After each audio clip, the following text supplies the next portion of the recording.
Alright, I should be live now.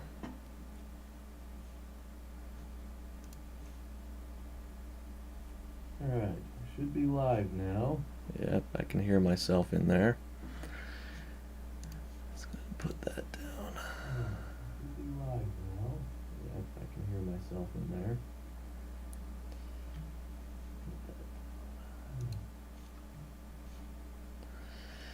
Alright, so let's see here.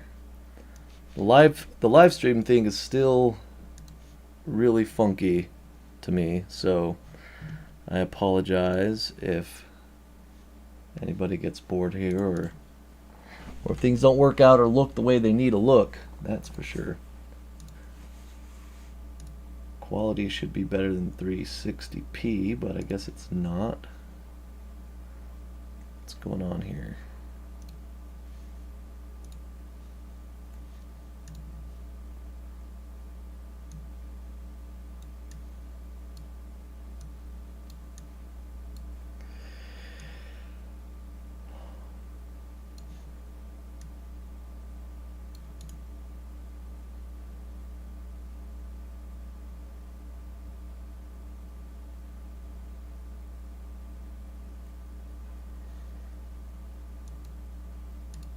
I don't understand why it's doing this. Just be full screen. That's all you gotta do. Is just be full screen. There we go. Maybe now it'll work.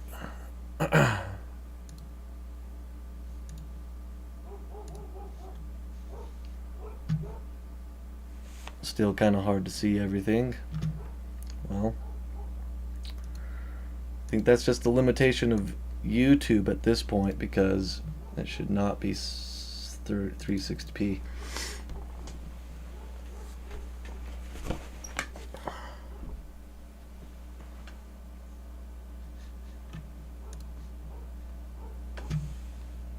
And just give it a couple more minutes here. Maybe I'll troubleshoot this. Yeah, it should be 4K. Alright, well. And I've got plenty of bandwidth to spare.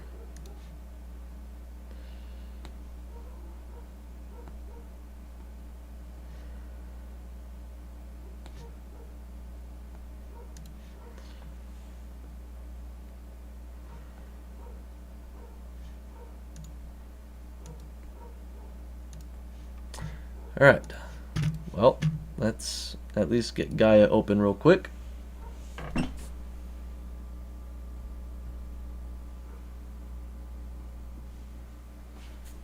There is a YouTube comment. Let's do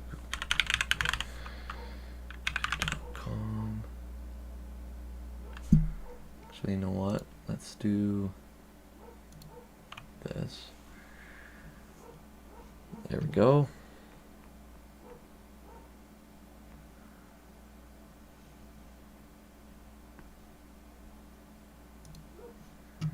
I really hate the sound of my voice, but sometimes you just gotta hear it.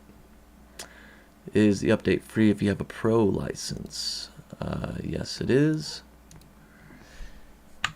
Yes, it is.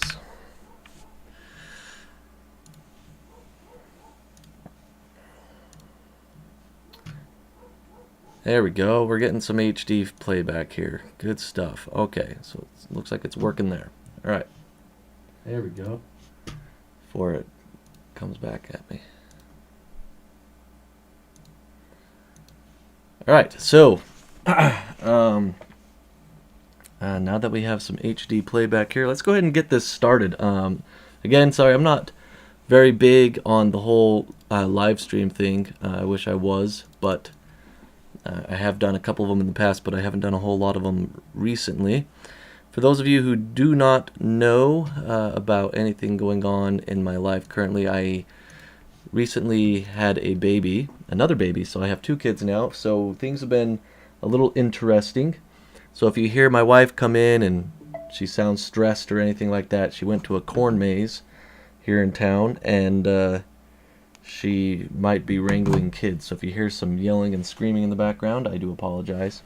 It's all in Good parenting though. So, all right. So I made a video earlier breaking down some of the new things in Gaia 1.3, and I'm just going to go ahead and go over a good chunk of what that stuff is now in a live stream. I figured that'd probably be a better idea.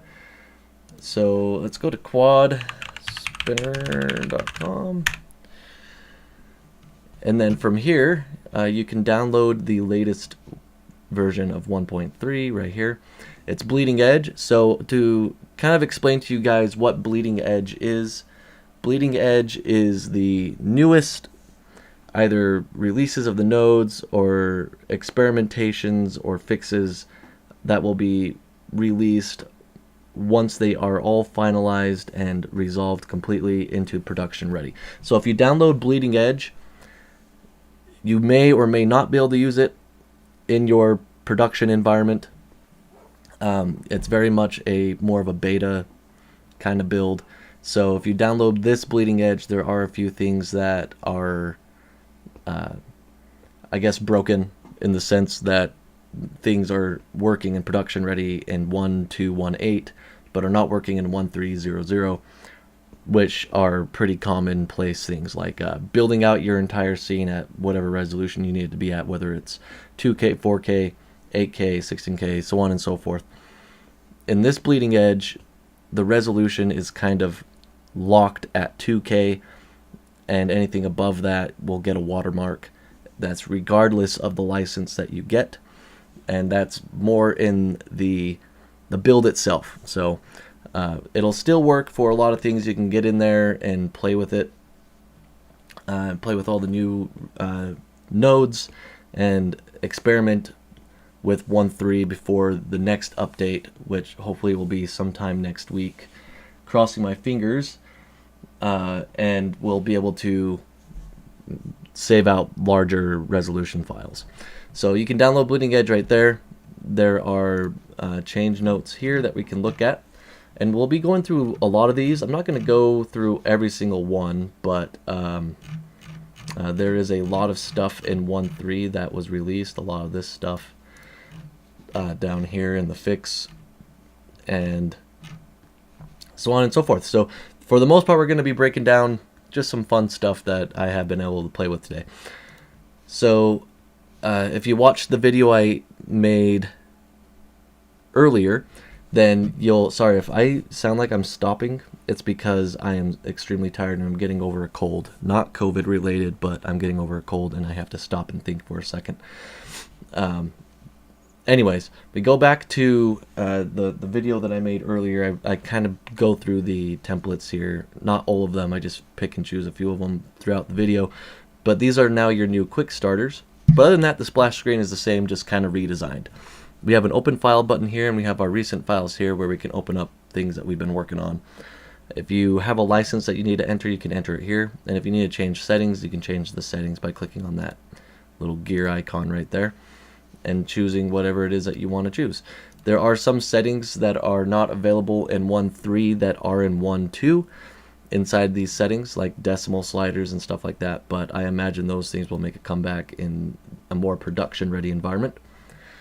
Now, the quick starters in the past, they've always been kind of separated by utility. And then 1.2.1.8 came out, and then they just kind of got rid of the whole sectioning out thing and just put them all into one thing, and then kind of lay them out nice and organized like. But now they're back to laying them out nice and organized like. And it's kind of like how we had in earlier versions of Gaia, except we had tabs rather than folders. So if you click on the names right here of the big buttons, it'll just load up a very basic scene that you can play with regarding some of the new stuff that's in 1.3. If you click on the folder button, it'll have a drop down where you can choose a bunch of more advanced style quick starters. Some of them are still fairly simple. They're not necessarily all advanced, but some of them have a lot more to them than just like 1 or 2 nodes. Also, I will try to make a point in keeping an eye on chat. That's something that I always tend to forget to do when I'm doing live streams. So thank you, Turkey Master. I imagine that was about having a new baby. That's what I imagine. So I'll keep coming back to the live stream here if I can. More preferably, though, if you are part of the Discord and join, and you manage to join while we're doing this live stream, you can go to the live stream chat here. So this is if you go here with the live stream, then you'll be able to message here in the Discord, and I'll get a notification of it. That way I don't have to keep coming back to YouTube and checking on it, and my brain, being as fried as it is right now, might not always remember. So if you are part of the Discord, go ahead and chat it up in the live stream amongst each other, and I'll be notified, and I'll be able to answer questions or anything like that. Hey Danny, how you doing, man? I guess I don't have to reply to everybody that comes in chat. I can just read it off. Danny Gorner, he's a cool guy, part of NWDA, or I guess he's the owner and proprietor of it. Go check out his website, NWDA Group. Lots of good art and artists on there. He's a good guy. Let's go ahead and go back to Gaia here real quick. So let's just go through and look at some of these. Now that we're doing a live stream, we could do something a little bit longer than just a video. I hope that you guys stick around and chat it up with me. That'll be awesome.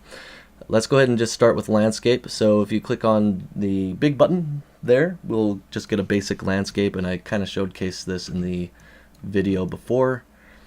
Just very nice, simple landscape here. Not much to it, just range, purling, combine, and then one of the new nodes here is wizard.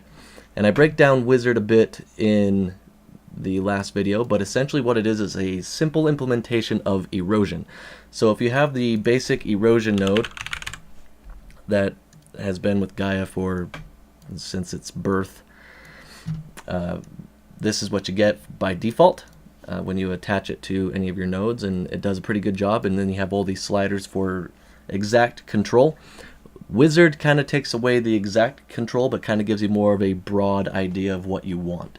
So in this case, instead of just having sliders for the duration, rock softness, strength, and stuff like that, that can really play into how you how your landscape is eroded, how much sediment there is, how soft and how hard your rock is, even how much inhibition it has, or downcutting, which kind of gives you those nice cool valley and like cuts into your landscape. It just kind of gives you a broad idea of what you want here, and then you just kind of choose based on what you think you need. So it's very simple. It's easy to use for quick prototyping, I would say. So I'm glad you're doing well, Danny. I hope everybody that joins and is able to chat is doing quite well and healthy. I know that some people had gotten sick with COVID, and we don't want that. So YouTube's probably going to now block everything about this live stream, now that I said that, actually, but whatever. Okay, so Wizard's more of a broad sweep cross with basic settings here. And for example, with the settings that we currently have right now, this is what we're going to get, obviously. I mean, there's not much to really say there. There's no presets. You can create a preset if you want. If you find a combination of settings here that you like, you could always save a preset. But right now we're just using some fast erosion, but we do have some drop downs here that we can play with. And the nice thing is that this comes in 2 phases. So we have phase 1 and then we have phase 2. Phase 1 does the majority of the work, and then phase 2 will be kind of more like on top, blended in together with phase 1. It doesn't really have a whole lot of the same options that phase 1 has. So before we do anything with phase 2, let's go ahead and just kind of look through what we have. So obviously we have none. That's going to give you no erosion at all. And then we already looked at fast erosion. Let's go to Gaia Classic. And that's going to give us that nice classic erosion that Gaia is known for, just based on these settings anyways. We have Craggy. And Craggy is going to hopefully give you more of these kind of features in your landscape. So rather than just an overall basic fluvial erosion top down, it gives you more kind of interesting features in the middle. And again, it's all going to come down to what you choose here, and then finding a good combination that might look good. Desiccated. Some of these settings as well will take longer to build. Desiccated is going to be one of those that will take a little bit longer to build. because of the I imagine because behind the node there's some more algorithms that are taking place that we don't see. So I guess when you choose one that takes a while, just kind of be patient, wait for it to finish, and then we'll see what happens. Also, additionally, if Gaia does crash for whatever reason during this live stream, we'll just open it back up and start where we left off. So as you can see here, desiccated kind of kept the overall shape, but now we have more breakup in the landscape here. And here and here, and I imagine if we change things over here, these have been the same throughout the majority of us of us looking at these. So I imagine those will make more of a difference if we were to choose different settings here. But we'll just keep going through the phase options. Swept away, that's going to be probably a little bit softer erosion than desiccated, I imagine. And I haven't played with any of these. I played around with the wizard just slightly, but not much. So we're all kind of just learning together here. Yeah, we got some soft areas here, a little bit more soft erosion than the hard erosion.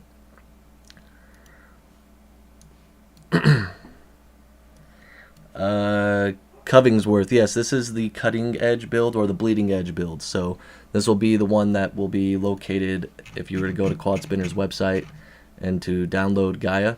It'll be the bleeding edge right here. So 1300. This is the one that's been out for a while. This is the one I still recommend to use if you have anything going on in production. This one's got some issues, but it has some really cool features, new nodes and stuff like that that we're gonna go over through a lot of them today. So yeah, it's gonna be the bleeding edge one. All right, so with swept away, we get kind of the softer erosion here. Let's go ahead and look at low sediments.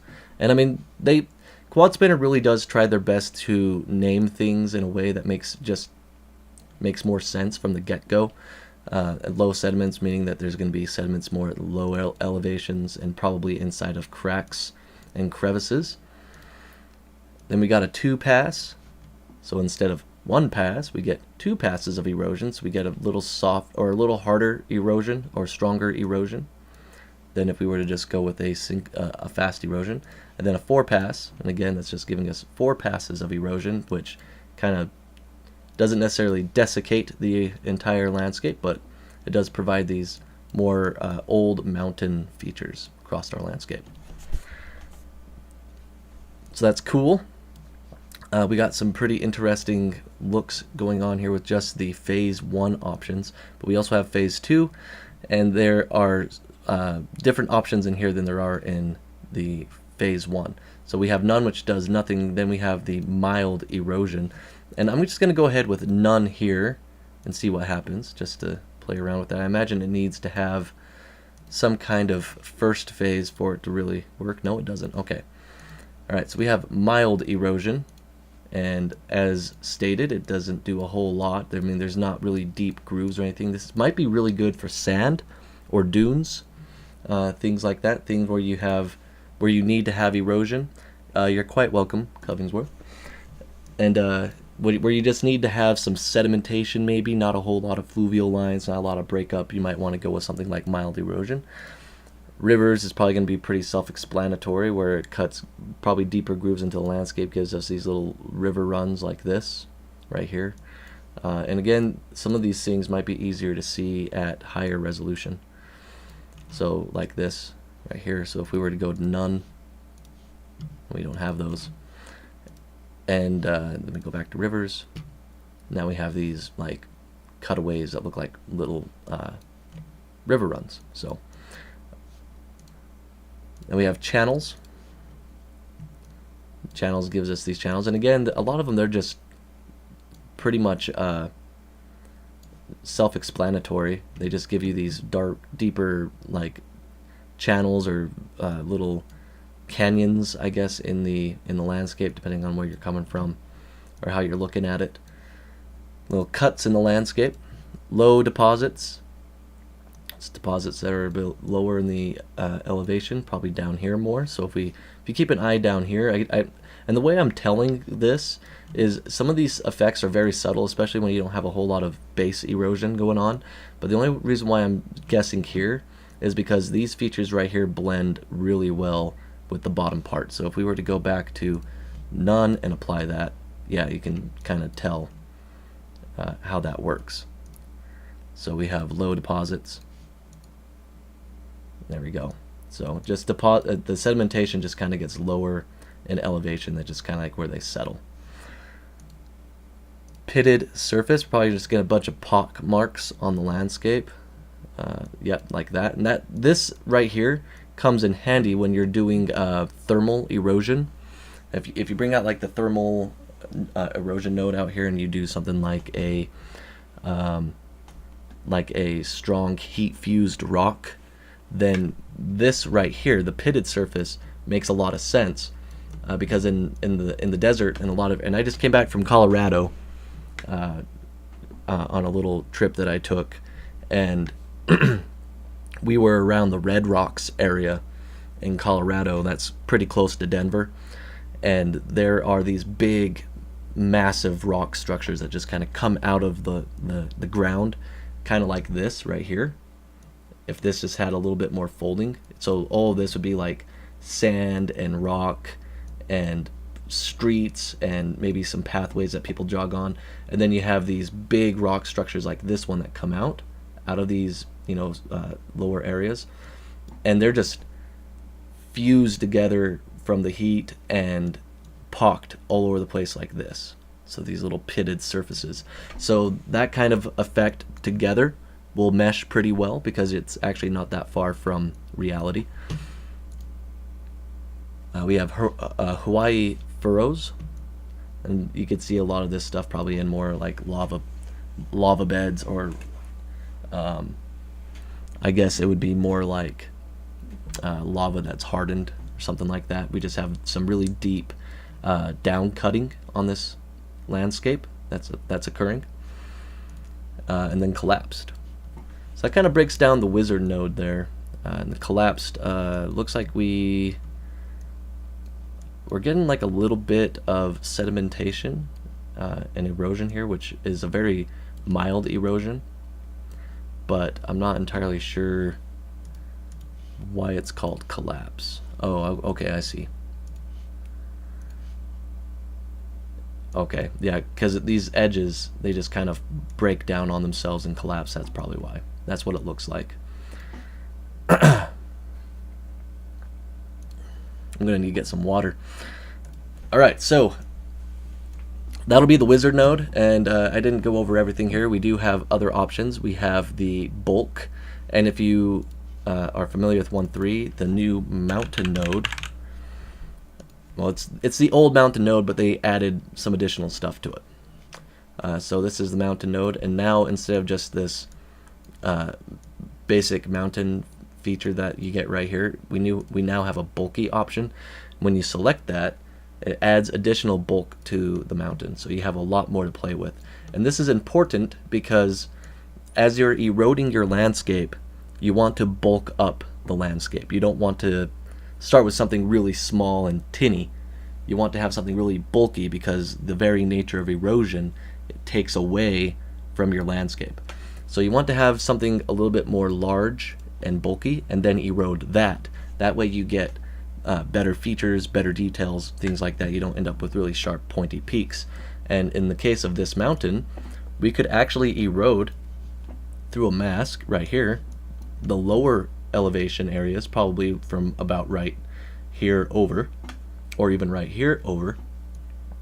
Get some really cool erosion effect going on, and then have this really nice big rocky pillar on the top. So we could definitely do something like that if we wanted, but I'm not going to right now. So I'll go ahead and delete that, if it will. All right, and we'll go back to this. So going off of that mountain node, I'm assuming that this bulk right here is about the same concept, but since we are actively eroding the landscape, let's see what it does. Okay, yeah, it does bulk up the landscape a bit. And again, that makes a lot of sense because when you're eroding the landscape, you want to have a more bulky landscape. Let's go ahead and go to high. That gives us a lot more bulk right here. And then we do have an extreme. It says to use this with caution, and it didn't really make much of a change here, but I imagine it's because it was already working with a slightly bulky terrain anyways. But in something where it's more like a shallow hill or something, it might cause other effects. Alright, so we don't have to use just phase 2, we can go back to phase 1. So we'll do collapsed and we'll do fast erosion, and it'll just kind of blend between those two things to give us an entirely different look.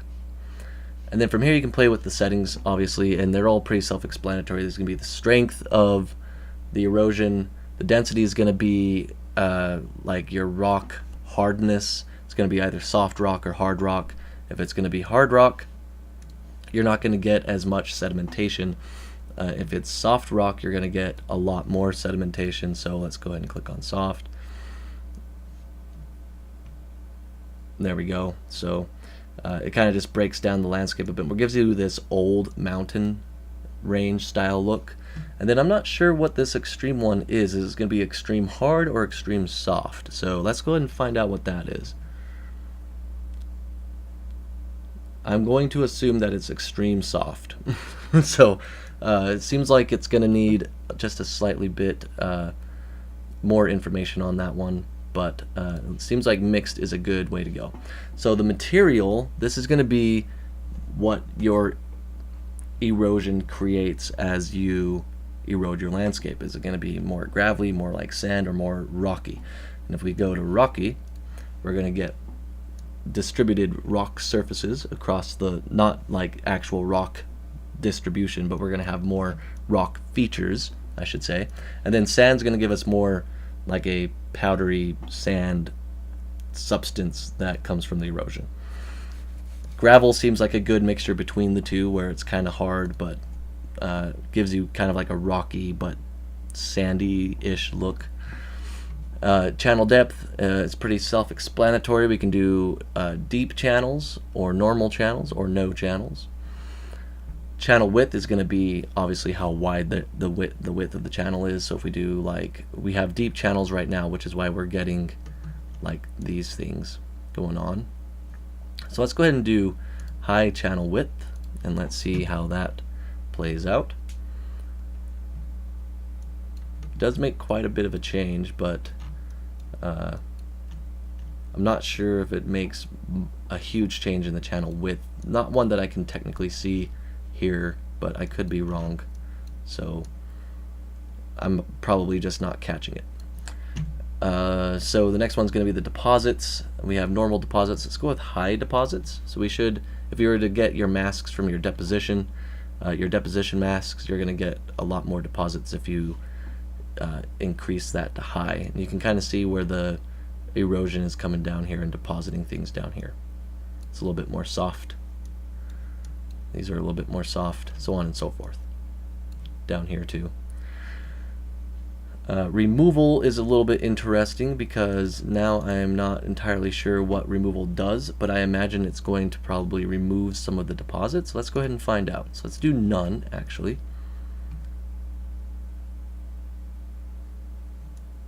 Okay.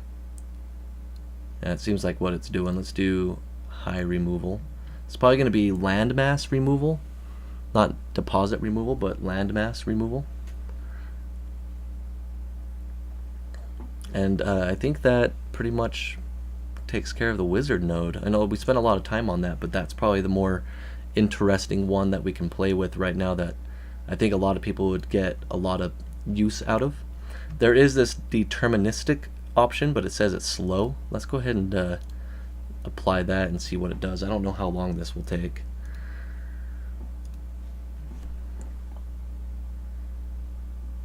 Might take a while, might not.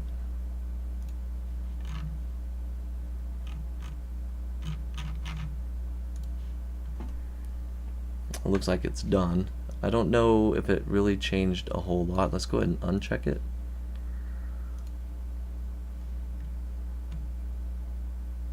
Changed a little bit, but I'd have to see what documentation says on that, because I'm not entirely sure what that would be. If somebody knows, let me know. Other than that, I can't really point my head in the right direction on what that would mean. I know what deterministic means, but I don't know how it would apply in this case.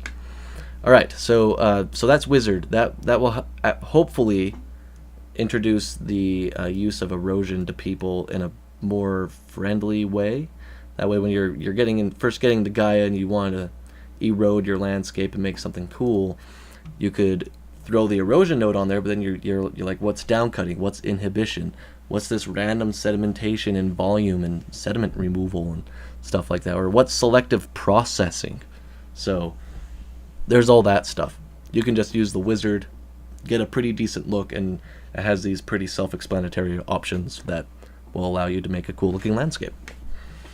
Alright, so another tool that's really cool in Gaia 1.3, I also went over in the first video, is the height sample tool, which is found down here. It looks like a little pen. If you click on that, and I'm having issues with it in this video just like I did in the first one, but it should pop up with a way to see the height. Might have to load up another. Let's just load up another one. Let's see if it's going to give us a hard time. Instead of that landscape, let's load up another one here. Let's do one that I looked at was rocks and sand. This one was really cool. A lot more nodes to it, as you can tell. And this is going to be rocks scattered amongst sand, so really good for like desert scenes. Let's build that out, and they even colored it rather nicely. So this is the new rocky node. And with the rocky node you can create cool looking like rock beds, and even maybe rock paths if you're using like a mask and you draw out a path and then invert it. You could probably make a really cool rock path. There's a lot of stuff you can do with it, but for now this is what we're looking at, is this sand-ish landscape underneath and then the rocks protruding out. And then hopefully this tool will do what I need it to do.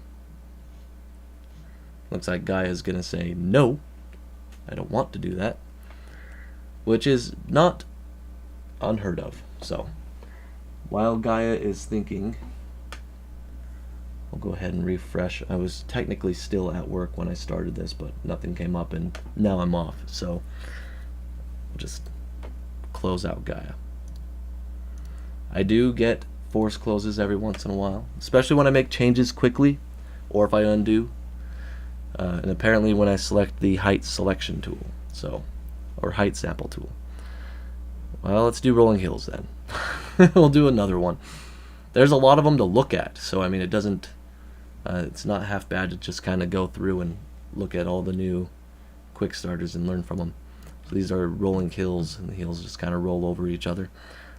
Alright, you see right here, right there is our height sample, and as we move the cursor across the terrain, it now gives us the height of where we're pointing.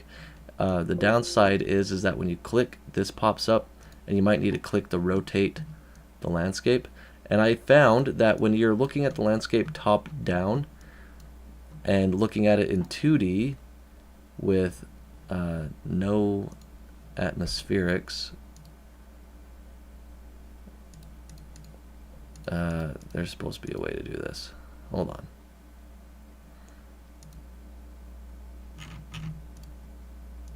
Where is it? It used to be a toggle right there. That's what it is. Alright. That's the raw data. So that's going to be your 2D raw data to show you the height map here. Just to make this a little easier, I'm just going to go over here and do a FX node. And we'll do a level. There we go. Now we can see high parts. The white parts are going to be the tall parts, and then the black parts are obviously going to be the lower elevation. And I wonder if it'll work. It won't. Okay, so we know that right here in this area, if we were to look north,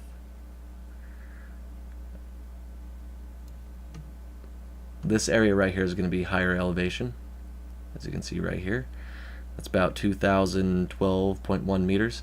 The problem that I'm running into, that I might be correct, I might not be, is that when I'm looking at it this way, it doesn't always, it points like behind where my cursor is sometimes, and so I will probably never find that 2000 part again. I might get close, but I might not actually find it because it's pointed through the landscape rather than exactly where the cursor is. So I have to go up like this, and then I have to go right here, and then there we go, 2,335.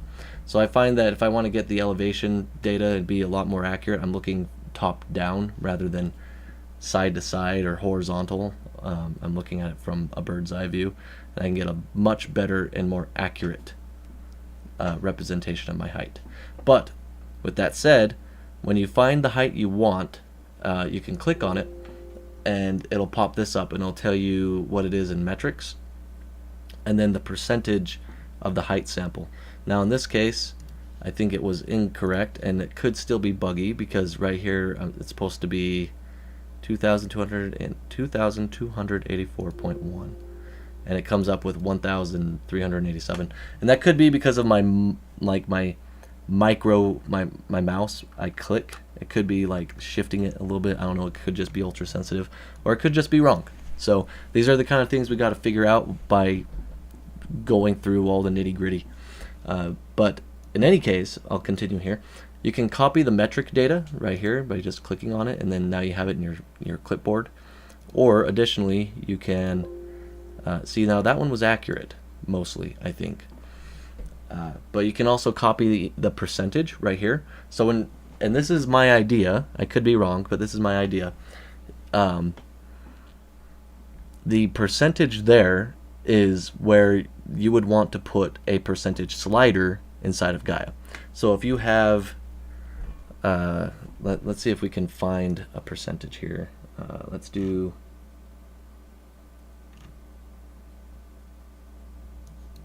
see if threshold has a percentage. Yeah, this is a percentage slider. I don't know, I haven't used threshold, so I guess we'll find out what it does. And then from here you can click in there and then paste in, supposedly.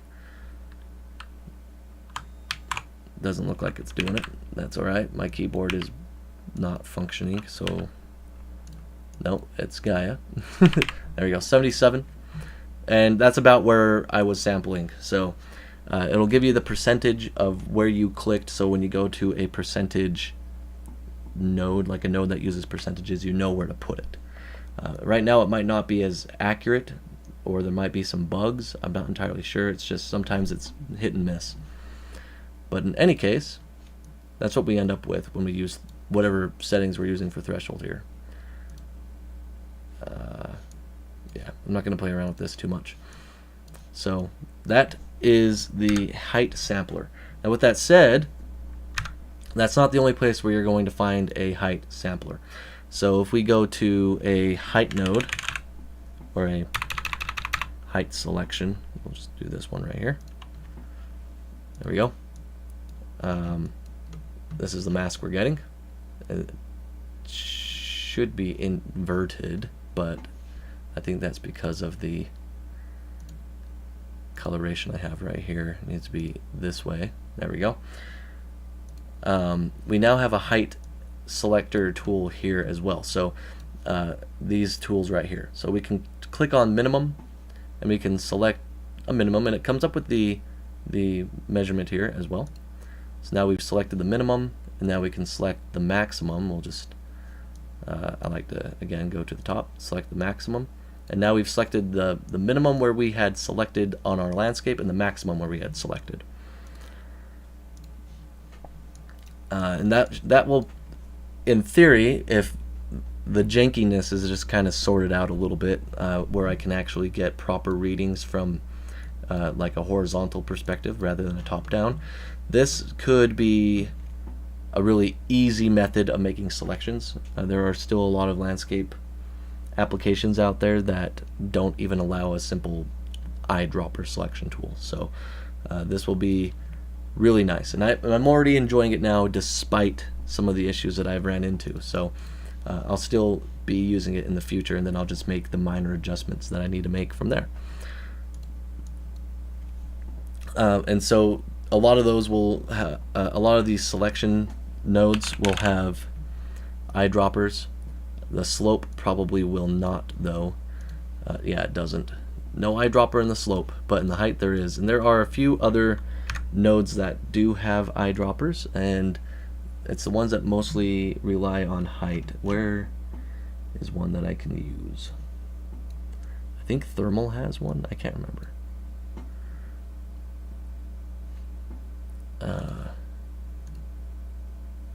No, thermal does not. Maybe it was stacks. I was playing around with desert landscapes today, trying to make them. The ones that I saw in, like similar things that I saw in Colorado. We have a Talus Pass. The height here does not have a dropper. Okay, I know there are other nodes out there that do have them. I just didn't dedicate them to memory. Another thing that you'll notice is that the seeds on the nodes now have a button right here that you can push, and that will give you a random seed each time you push it. So you can do that all day, and you'll get a different seed. So another thing that I noticed is when you make a change in your sliders, at least in 1.3, it no longer keeps the last large known location. So I mean, it does have a little dot right there, and if anybody knew this, I mean, it's been available knowledge for a long time, is that I can't remember what Dax called them. I've been calling them ghost selections, but it keeps the last option for you, so you can go back to it really easy and make that same change. That way you don't have to fuss about whether or not you had it right. When it comes to the seed, though, if you're off by like 1, it's going to be a little bit harder, so you can just increase it by 1 until you get it lined up or whatever. So anyways, that's an old feature that's been around in Gaia forever. It's like one of the first things that was implemented in the alpha, so just wanted to explain that a little bit better in case anybody didn't know what that was. Let's go back to the website here. That's not it, that one. So Bleeding Edge here, there is new. Let's see what they have in here. The Rocky node, which we looked at a little bit. The Seamless node is cool, and this will come in handy with the Rocky node. So this will actually make seamless height maps, or essentially displacement maps of your landscape. That way, if you have them put together and you want to scatter them or use them on a surface or something, now they'll be seamless rather than tiling in a weird manner, which is nice. There's seamless tiling. There's a turntable animator. Let's look at the seamless node real quick, and a good one to look at that on is actually one of the Rocky quick starts. Again, sorry if I am talking slow or saying a lot. I'm really tired. I think it was in here. Yeah, rocks and sand. Hopefully this one won't crash on me this time. Let me real quick talk about the effects node here. So the effects node is essentially your post-processing area right here. In 1.3, the invert node was taken out. There were a few nodes that were taken out, but one that I used a lot was invert. And I actually agree with taking it out because it's one of those minor adjustments that you don't need a node for on everything. So if you can get away with just the effects node, you can now make multiple changes in one node with the effects node, rather than having to rely on potentially 14 different nodes to do the same thing. And I've been using the auto equalize node for a long time, but a lot of the time all I have to do is just click equalize right here in the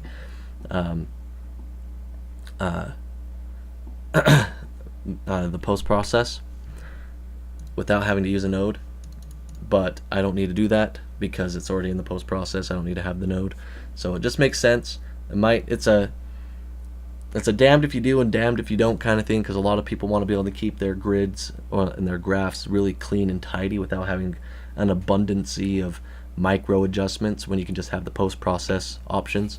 But then some people really like the invert node, and I actually thought that it was forgotten in 1.3, but it wasn't. It was intentionally taken out and put into the FX node, and I agree with that because every node has access to the post process tab, or options here, and the invert is right there, so you can easily invert anything right there, so you don't need a whole nother node for it. Anyways, let's go look at seamless.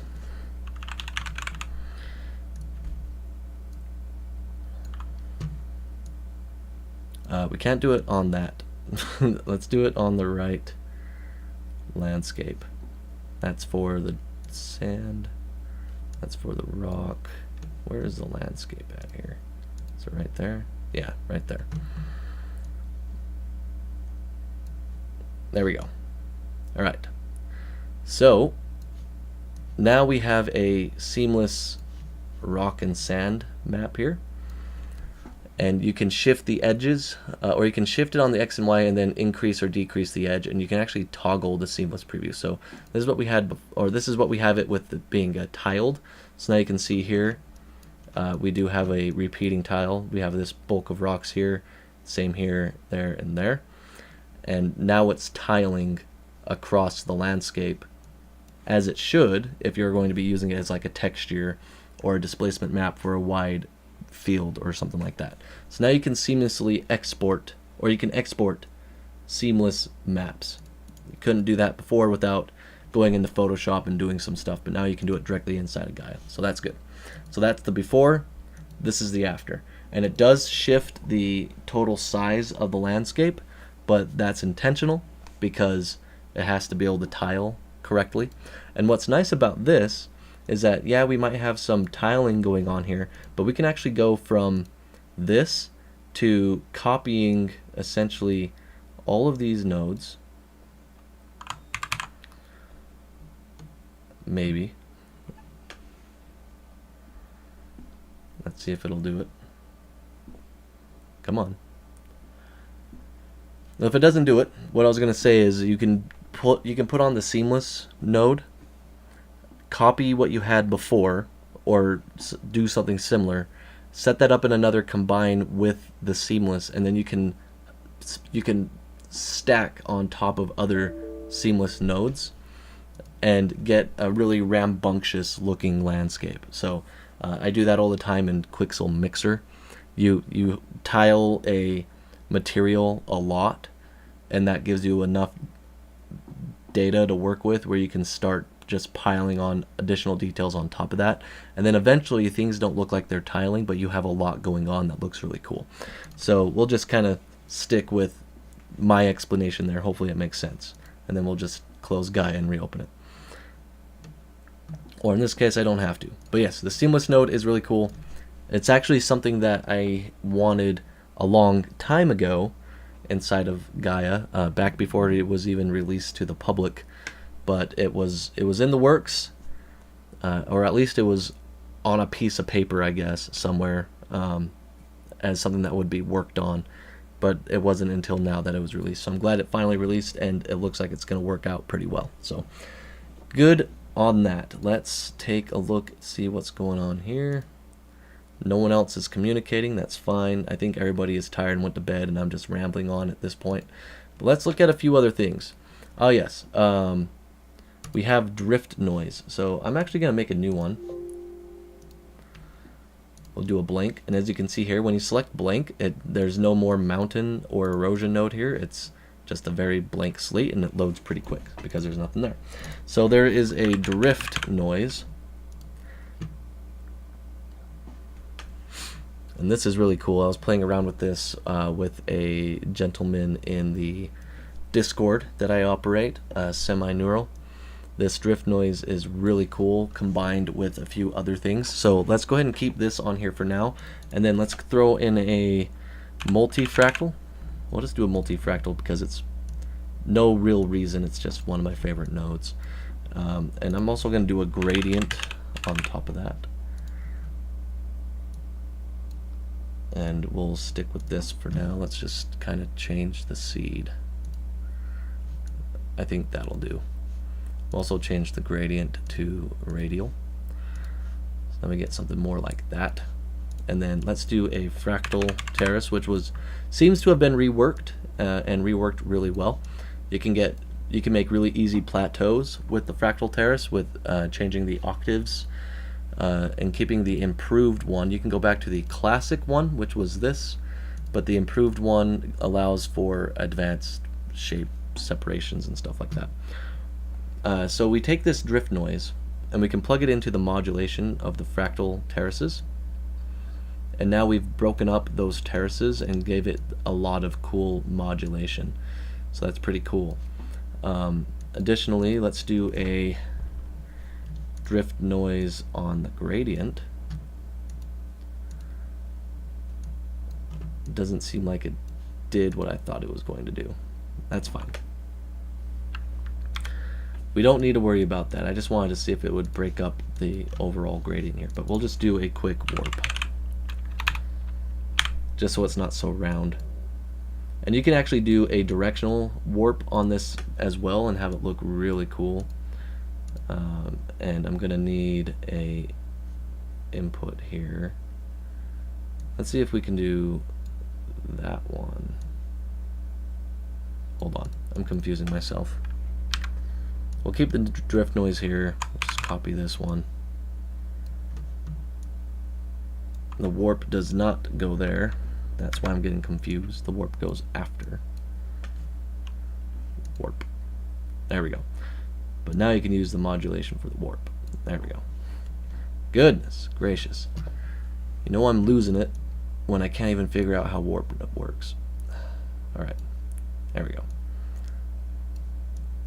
So that's what we end up with. Gradient, warp, and then let's see, we have to turn on the modulation. Yeah, you can start seeing it come in right here. It gives you these broken like cliff sides. It's pretty cool. Let's do the direction here. Just kind of rotates it around. Something like that. You can also change the seed. So there's a couple things you can do, but we don't need to do the drift noise on the warp. I just need the warp to break up the radial gradient a bit. Something a little bit more like that. That way it's not so round and perfect. There we go. We can make hard rock surfaces doing this.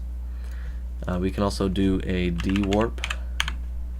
It's just a direction warp, and you can add that after.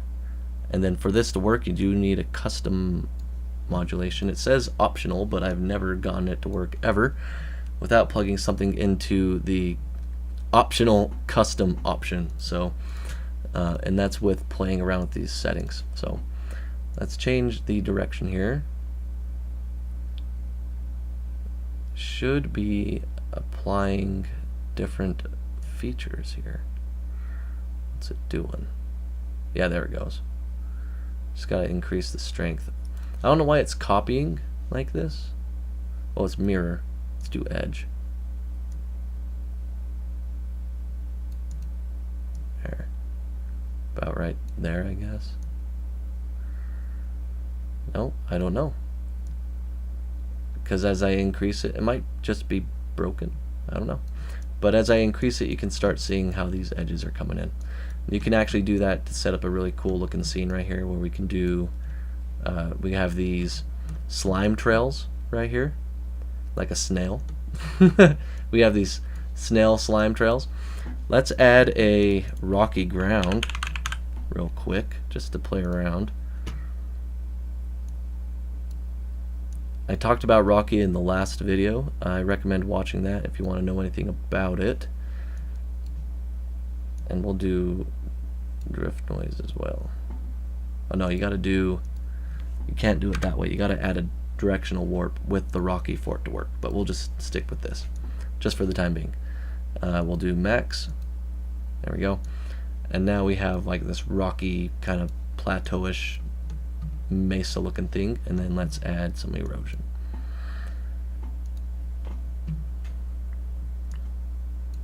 There we go. So then we got some rocky outcrops down here at the bottom, which is pretty good. Let's increase the resolution.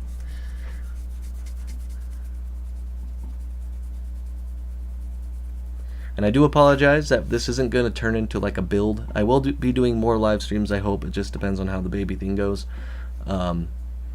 I want to do more live streams and more live stream builds where I talk about what I'm doing in like Cinema 4D and Gaia, going from Gaia to Cinema 4D, back and forth, so on and so forth. But that is not going to be today. So we do have these nice rocky edges at the bottom, which look kind of nice. Looks pretty decent. So there's lots and lots of potential. All right, let's look at one more thing before you guys die of boredom.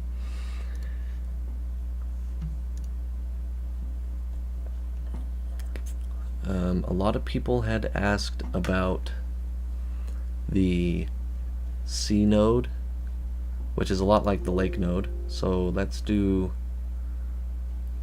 go with the basic landscape here. So the sea node is a lot like lakes, where it's going to pump in some water. But unlike lakes, which it does have an effect, it will have an effect on your landscape, but the sea node has a more direct effect on your landscape that you can see while you're making adjustments, and it takes place of the coast node. So there's no more coastal node that you can plop in, and I think that's a good change, because the coast node was nice, but it suffered from being too simple, I guess, where you can make an island and you'd have this nice beach going across the island, but it was very uniform and you had to use masking to break up that uniformity. The sea node allows you to do the same thing, but it actually keeps cliff edges and cliff faces and allows for non-uniformity. So it's out of the box, a lot like the beach, or not beach, a lot like the coastal node, but works in the way that the coastal node probably should have, at least in my opinion. So here we have the level. That just tells us the level of the water, so that's pretty, again, self-explanatory. And this is one of those nodes that does have a height selector right there. So we can select the lower elevations and it's going to drop it to where we selected it. So that's nice. Now we have the shore size, and that's going to be the size right here before we get to our rocks or our cliffs. So this area right here will be our size. As we decrease that, we get a smaller beach.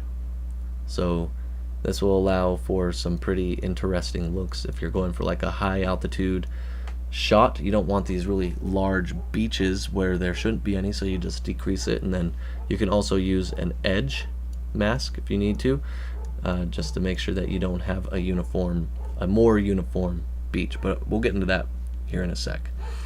And now you have the shore height, and this is going to cut into your landscape where there's the shore. The higher it is, the more shore you're going to have, but the less like rocky mountains and cliffs you're going to have. So let's go ahead and increase that.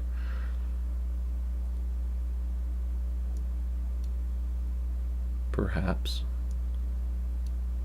Okay, there we go. I had to go down. There we go. Now you can kind of see what it's doing.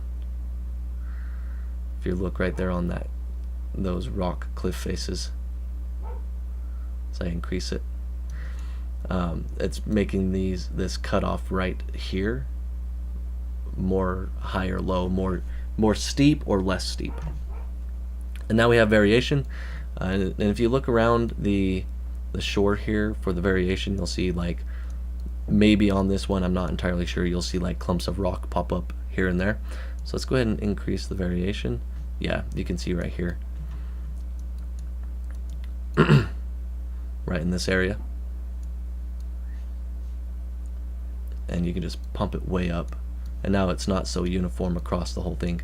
You have a beach like right here that goes down this way, and then right here you have more rock that's probably just in the water, and then on this side you have the beach continuing again.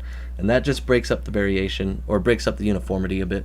You can also do a uniform variation morphing, and I haven't really been able to tell exactly what that's supposed to do. So I've clicked it about 100 or 200 times, just sitting here going, what's going on? It's shifting things a little bit, but I'm not entirely sure. It's one of those things I'm gonna have to like look at to really, or like read on to know exactly what it's doing. Then you have extra cliff details, which is just going to bring in those little extra detail here on the cliffs. It's actually easier to see at higher resolution, and probably higher than 1K. It's probably not going to be so easily seen at 1K as well. But it just brings out these cliff faces just a tad bit, not much. And that is your sea. So you'll have the same exports, the sea, which will give you like where the water is, and then you have the depth, which will be how deep the water is, and then you have your beach, which you can color with like a sat map or something, and it'll just give you a mask of the beach. The downside to the sea, though, is that I don't know if the depth is working. So when I go do an auto level on the depth, I get no output. And even without the auto level, I still don't really get an output, and that's with it being equalized. And I've played with all these things, seeing if I can get it to work. There's a raise here, and I bumped it way up, and I didn't get anything. So I actually had to use the lakes node right here, and then where I wanted the lake node to be applied, I actually put it in the rain right here. I put where the sea is, and then I just connected them like that, and then it applied right where the sea is, where I put in the mask, and it applied it in the same area. But now I've lost some of the detail here in the beach.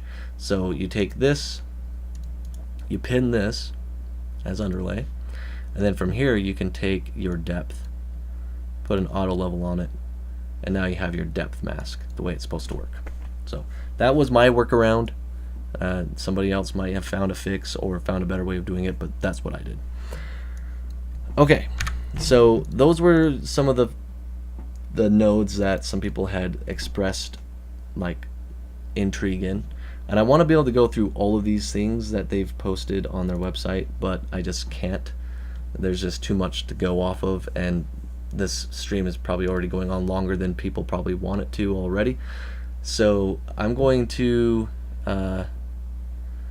he's just lurking. Hope Aaron's just lurking. Yeah, I'm doing well. I hope everybody that's joined in the chat is doing well. I'm actually gonna probably call the stream here because it's been going on for about an hour and I'm getting tired and I don't have any water, and my throat's getting a little dry. So if you want to get a comprehensive list of all the things that have changed, just go to Quad Spinner's website, click on the download button right here, then click on the Bleeding Edge version, and then it'll give you all the new stuff that's in it. And there's some cool stuff. So there's the improvements that you can look through. That's probably going to be a big one for a lot of people, especially right here where erosion and mountain are about 60 and 20% faster. The recurve is 50% faster, all that fun stuff. And I have noticed a difference in texture being faster. So one more thing actually before I go. Texture used to take forever on my computer, and I don't know why, because I don't have the most over-the-top computer, but I don't have like your run-of-the-mill computer either.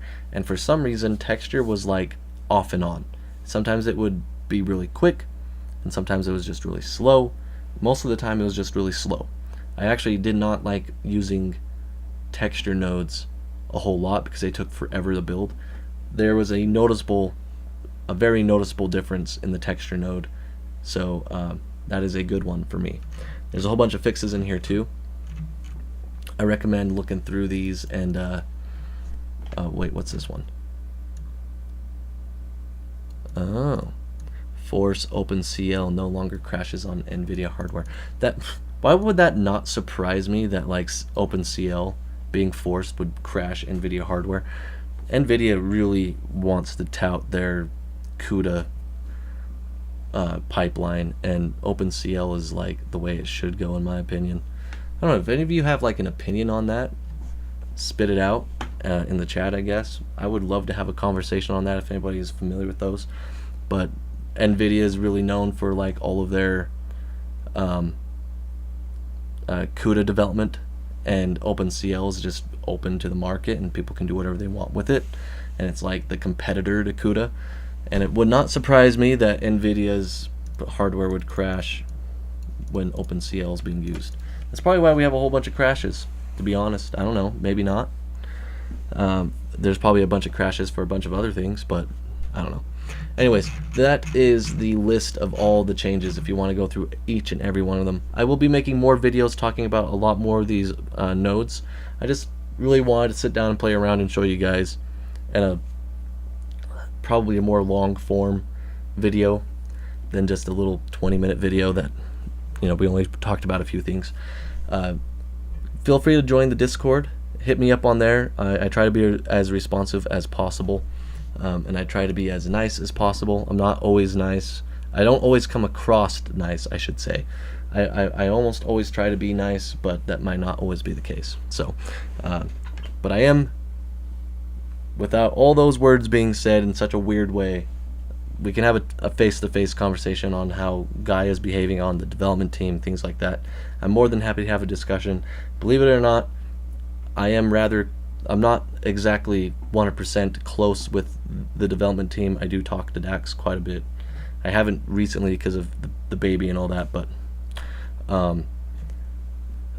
at the end of the day, it's just one of those things where, I mean, if you want answers, I could probably get them for you, or I might already know. So we'll just have to go from there. Lord Jiraxis. I hope I said that. I hope I said that correctly. All my textures look beautiful in Gaia, but as soon as I export it to Blender, it looks very weird. Anyone know why? I tried multiple HDRIs, sky textures, color effects, etc. Hopefully you make a vid on it. Thank you, thank you.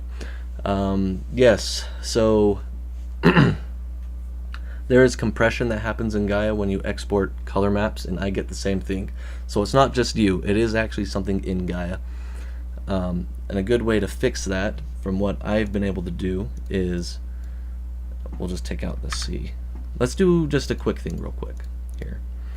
It also comes down to lighting, because Gaia does have its own built-in lighting, so you have to remember that. So how you see something in Gaia might not always be the case in how you see it in your 3D application. So let's go ahead and throw in a texture node. Just pin this as underlay. Now you've got me going down a tangent. But that's fine. I like tangents. It gives me something to do and talk about with you guys, and hopefully I'll be able to help you guys as well. It's going to be a very simple color map, nothing too special. I do have some favorites in here I like to use though. We'll use this one because it looks cool. That is number 409. It's one that I've had favorited pretty much throughout all of Gaia's history.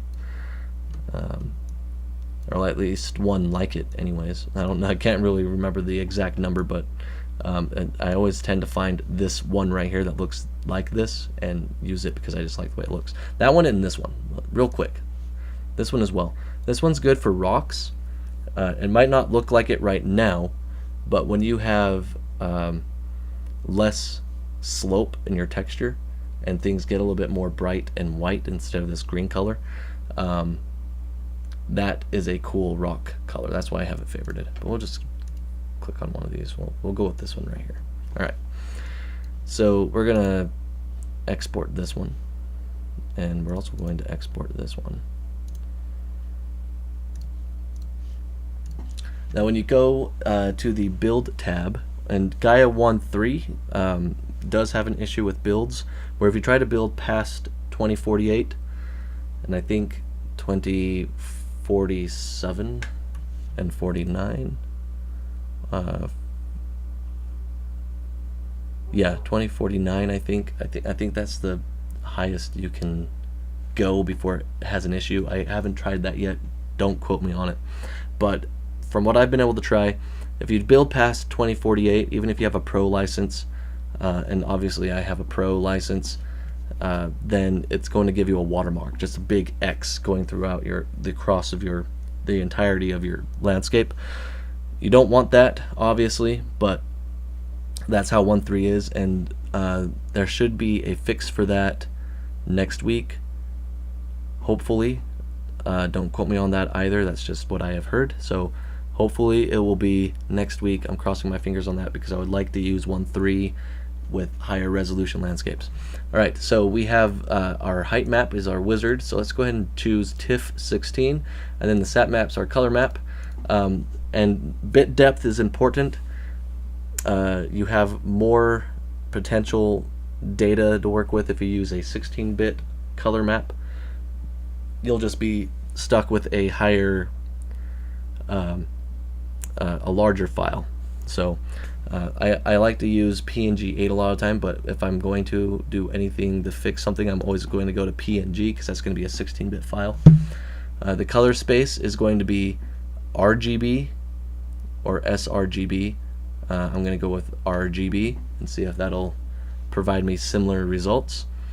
And then no mutations, and then range is going to be proportional. The reason why it's going to be proportional is because if I were to export out at anything else in the range, the terrain will not look 1-to-1 as it does in Gaia with TIFF 16. And there are different ranges that you need to choose based on what you're doing. So proportional is good where you need to have, if you need height, if you need scaling handled automatically, and then you would probably use something like, what was it? I think it was raw.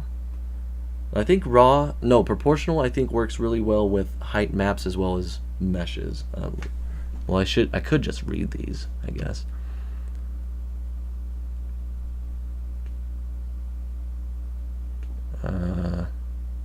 Yeah, mesh exports right there. Yeah, proportional is good for mesh exports, and I've just found proportional to work really well with height maps as well, so I just almost stick with proportional all the time, at least for my workflow, where I go from here to Cinema 4D. So if you need to have it mapped in a different range, you just have to try these out and see which one works for you. But I'm going to do proportional. That's just for the height map only. And then I'm going to go ahead and build this out. So let's do a new folder. And we'll do 1K, I guess. 1K will be fine. We'll just name it whatever. Open and save.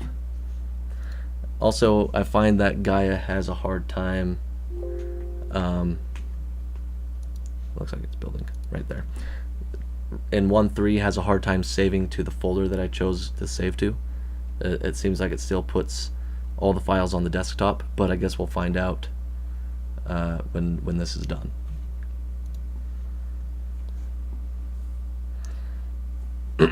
So hopefully this will answer your question, Lord Jaraxxus, and I really hope I'm saying that correctly.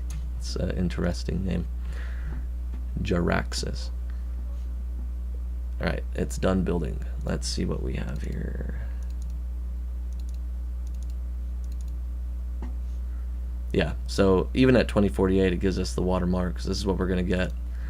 But that'll be the height map, or the color map, sorry. That's the color map for the landscape without any kind of light data. So I use PNG 16, that's what I almost always use, except for when I'm making quick videos. And that should give you the look you want. So I don't know what you've been using. If you've been using 16-bit file formats and you're still not getting what you want, you might have to address it inside of your 3D application, because it's exporting from Gaia the way it should. So if we go back to Gaia, this is what we have, and keep in mind I still have light data, so that's gonna apply that way too. Maybe we can do raw data. There we go. So there's our raw data there. And if we were to look at our color map here, there we go. They match essentially 1-for-1. A little bit, maybe slightly different in Gaia, and I think that has always been an issue in Gaia as well. So it could also just be that we need to zoom in. Maybe not. I don't know. It could just be that there's an issue in the export in Gaia as well, but the color data is the same. So this actually looks a little bit more flat, looking at it a little bit more. You know what I should really do? I should really just sit and look at something properly first and then speak. That would be cool. The color without the shading is the same, but it's not exporting the way it should. So let's do sRGB, and let's do another build. Oh, you want to know why it changed? Duh. I'm an idiot. This is 1K and I exported 2K. So let's not do 2K. Let's do 1K. And we'll just delete everything out of this folder except for this one. We'll keep this one. It will, so when you increase the resolution, a lot of the nodes inside of Gaia are resolution dependent. So when you increase the resolution, things won't always look the same. The best test here is going to change it to 1024, then do the build, and then look at it that way. Because that'll be the most scientific way to do it. Alright, there we go. I hope I didn't scare you. I probably just made myself look like the biggest idiot, but I caught myself. So hopefully this will turn out how it should. Oh, War from Warcraft, huh? I played Warcraft 2 and 3. Not the remake, though, just a long time ago. But I did not dedicate anybody's names to memory.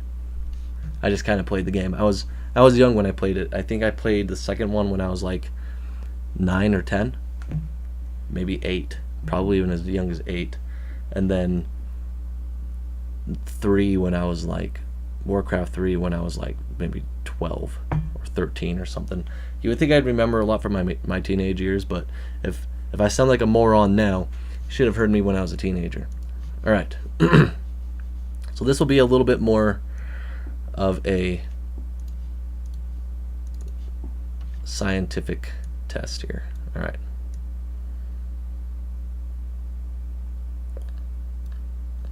There we go. About right there. The exports are still slightly different here. They're like mostly in the same area, but what I'm looking at is this area, which is not the same. And I'm also looking at like this mountain range right here that leads into it, and that is obviously not the same as well. But the thing is that it will probably match the height map the way it's supposed to. And let's try one more thing here. So that was with sRGB. Color space here probably shouldn't really matter too much. sRGB or RGB or sRGB. I almost always keep it on sRGB, but either or should be fine. But the overall color fidelity on it is not actually off. Okay. You get a look at what I was making inside of Cinema 4D real quick. This was a rock spire I was making, but I turned it into a cloud instead. As you can see here, rendering out a cloud. I like a plume of it coming from the side. I'm going to go ahead and delete all that just for you guys real quick, except for that plane. I'm going to keep that plane. There we go. Alright. Let's go ahead and apply a color to that. We're going to do a new physical material, and we'll delete all this. We don't need that anyways. I was just messing around. I wasn't doing anything particularly important. Sat map.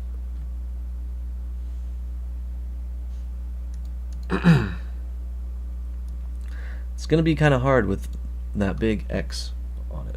So hopefully we can, whoa. I just applied it to my HDRI. Can we not do that? Thank you. I want to apply it to the plane. There we go. Now I do have lighting in this scene, so it's not going to look exactly the same. But I do have the color fidelity I need.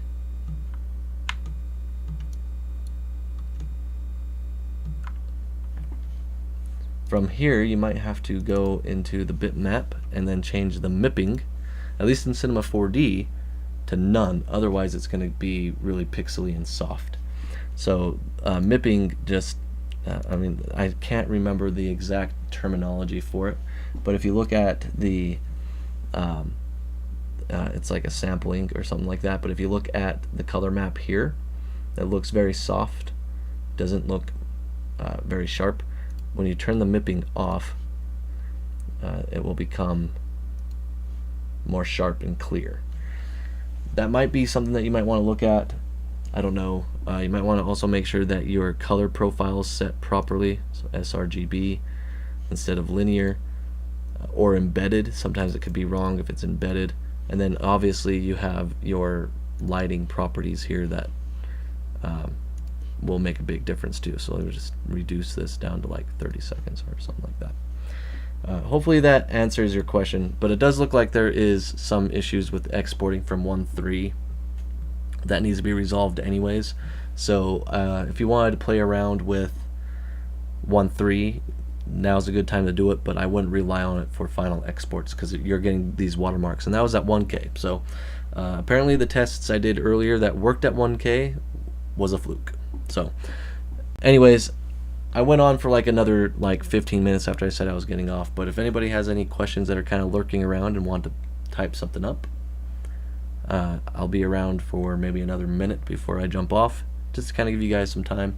If nothing comes up by the time I close everything out and close up shop, then I'll see you guys in the Discord or in another YouTube video, which should be coming out soon. Probably